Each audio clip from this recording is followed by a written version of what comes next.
bylo pro vás během natáčení? Vy jste říkala, že to je vaše první natáčení. Co pro vás bylo výzvou? Co pro vás bylo těžké? Paradoxne, pre mňa neboli tak ťažké veci, o ktorých som si myslela, že budú najťažšie. A často práve to, o čom som si myslela, veď to bude v pohode, to bude najjednoduchšie, čo tu môže byť, bolo to najťažšie. A to je asi práve tá autenticita na tej kamere, pretože tá kamera zaberá o mnoho viac, ako my sme práve zvyknutí napríklad z divadla, hej, keď sa často vlastne prehráva, ide sa do nejakej tej formy. Čiže určite to uvedomiť si, kto som a uvedomiť si, čo ide mne v hlave a spojiť si to so svojimi vlastnými podtextami, aby to kamera mohla nasnímať tak úprimne. Podléhá postava Kristýny, kterou vy stvárňujete, nějakému wellbeingu, že se až přehnaně stará o své tělo? Myslím si, že áno.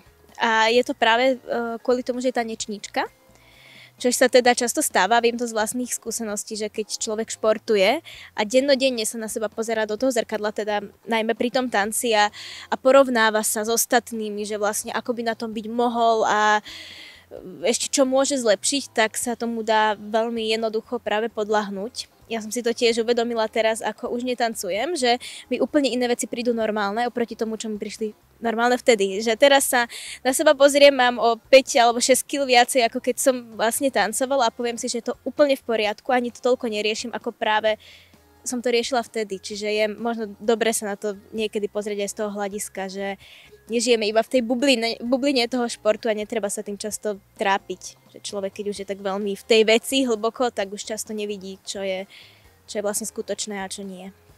A ten seriál je sice komedie, ale je taky trošku něčím kontroverzní. V čem je kontroverzní vaše postava? Je iná. Je iná štýlom obliekania, možno nejakým tým správaním a tým vyžarovaním na povrch, že sa môže zdať taká veľmi odmeraná a taká striktná. Ale v podstate nakoniec si myslím, že i divák pochopí, že je vlastne veľmi podobná ako všetci ostatní, že je v podstate úplne v pohode a normálna baba. Ale teda sú tam kontroverzné i scény, určite, je ich vlastne v tom seriáli viacej, tak myslím si, že divák asi z tohto pohľadu by to mohol brať ako takú kontroverznú postavu. No, že... A je něco, co vy jste jako teenagerovská postava vlastně i vaši kolegové řešili a vám to vůbec nic neříkalo, že vám to vůbec nebylo blízké, nebo že vás to překvapilo dokonce?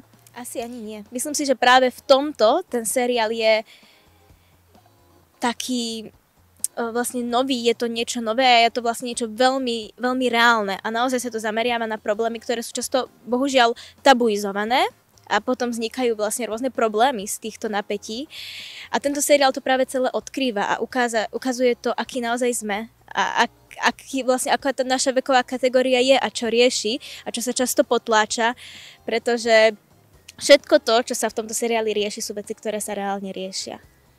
Čiže myslím si, že keď to budú mladí ľudia pozerať, tak sa naozaj povedia, že aha, toto sa ma týka, každý si určite nájde niečo a nejakú postavu, s ktorou sa stotožní práve preto, že sa ho to týka. Možno bolo by ideálne a možno je to aj tak vlastne jedna z takých hlavných tých vízií, čo by tento seriál mohol dosiahnuť, je, že by si to priznali a možno by s tým práve išli aj von, hej, že by vyhľadali práve niekoho a povedali si, že aha, je to normálne, že niečo takéto sa mi deje, nie som v tom sám.